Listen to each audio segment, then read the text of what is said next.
رمضان کی آمد کے ساتھ دن اور راتیں ایک خاص نور میں ڈھل جاتی ہیں۔ ہم بھوک محسوس کرتے ہیں، عبادت کرتے ہیں، لیکن اس سب کے پیچھے اصل سوال یہ ہے، کیا یہ صرف بھوک کا احساس ہے یا یہ ایک گہری اندرونی تبدیلی کا آغاز ہے؟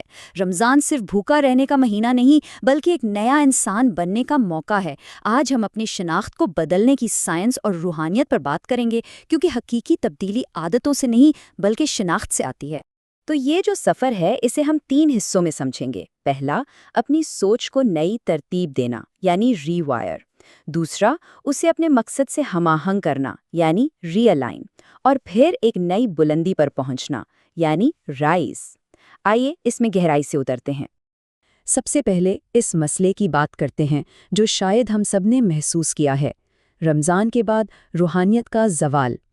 ہم ہر سال روزہ رکھتے ہیں، عبادت کرتے ہیں، ایک خاص کیفیت محسوس کرتے ہیں، اور پھر جیسے ہی عید کا چاند نظر آتا ہے سب کچھ پہلے جیسا ہو جاتا ہے۔ آخر ایسا ہوتا کیوں ہے؟ اس کی اصل وجہ یہاں واضح ہے۔ دیکھیں، ہم میں سے اکثر لوگ رمضان میں صرف اعمال پر توجہ دیتے ہیں، اپنی شناخت پر نہیں۔ فرق صاف ہے، ہم صرف مذہبی نظر آنے کی کوشش کرتے ہیں، جبکہ اصل مقصد ایک نظم و ضبط والا انسان بننا ہے۔ ہم وقتی طور پر دوسروں سے ترغیب ادھار لیتے ہیں لیکن اپنا کردار تعمیر نہیں کرتے۔ اس طرح رمضان ایک پرفارمنس بن کر رہ جاتا ہے، مستقل تبدیلی نہیں۔ اور یہ سوچ کہ میں تو بس رمضان میں کوشش کر رہا ہوں، یہ دراصل ایک بہت ہی خطرناک سوچ ہے۔ یہ ناکامی کو پہلے سے طے کر دیتی ہے۔ کیوں؟ کیونکہ ہمارا رویہ ہمیشہ ہماری شناخت کے پیچھے چلتا ہے۔ اگر کوئی خود کو اندر سے کمزور سمجھتا ہے تو وہ واپس کمزوری کی طرف ہی لوٹے گا۔ تو پھر حل کیا ہے؟ اچھا، اب مسئلے سے نکل کر ذرا حل کے پیچھے کی سائنس کو سمجھتے ہیں۔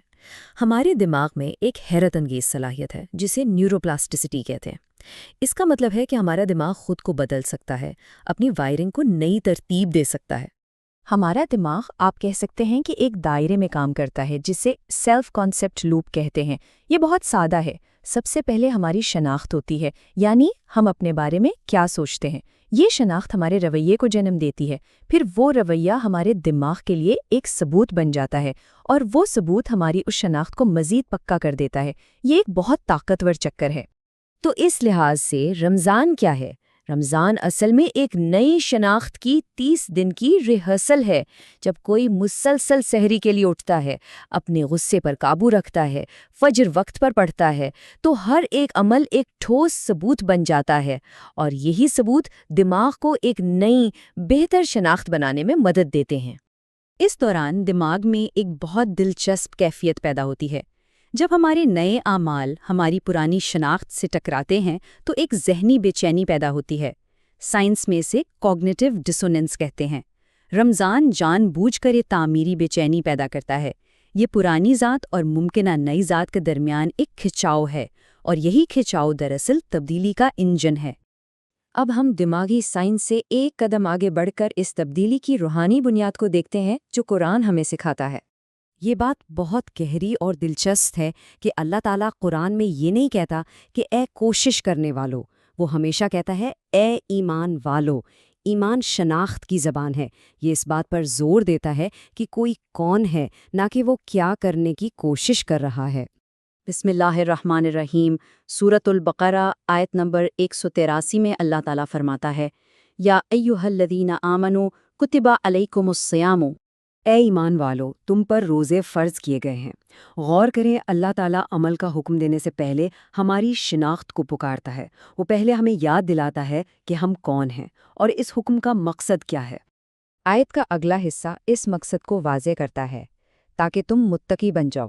یہاں صرف عمل کرنے کا نہیں کہا گیا، بلکہ بن جانے کا حکم ہے۔ مطلب یہ کہ رمضان ایک عمل نہیں بلکہ بننے کا ایک پورا پروسیس ہے۔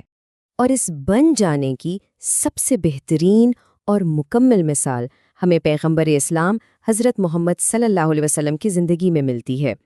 وہ مستقل کردار کا ایک جیتا جاگتا نمونہ تھے۔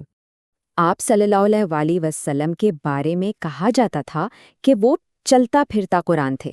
اس کا کیا مطلب ہے؟ اس کا مطلب یہ ہے کہ آپ کی اندرونی شناخت اور آپ کے بیرونی اعمال میں کوئی فرق نہیں تھا، مکمل ہم آہنگی تھی۔ رمضان صرف اس کردار کو اور نکھار دیتا تھا جو آپ پہلے سے تھے۔ اور آپ نے اپنے صحابہ کی تربیت بھی اسی اصول پر کی۔ آپ نے انہیں صرف اچھے کاموں کی تلقین نہیں کی، بلکہ ان کی شناخت بنائی۔ آپ نے انہیں سکھایا کہ وہ خود کو مضبوط مومن، ذمہ دار رہنما اور اللہ کے سچے بندے کے طور پر دیکھیں۔ پہلے شناخت، پھر عمل۔ تو اب سوال یہ ہے کہ ہم اس ساری حکمت اور سائنس کو مستقل تبدیلی کے لیے ایک عملی منصوبے میں کیسے تبدیل کر سکتے ہیں؟ یہ 5 قدموں کا ایک فریم ورک ہے۔ پہلا قدم، رمضان کے لیے صرف ایک شناخت کا انتخاب کریں۔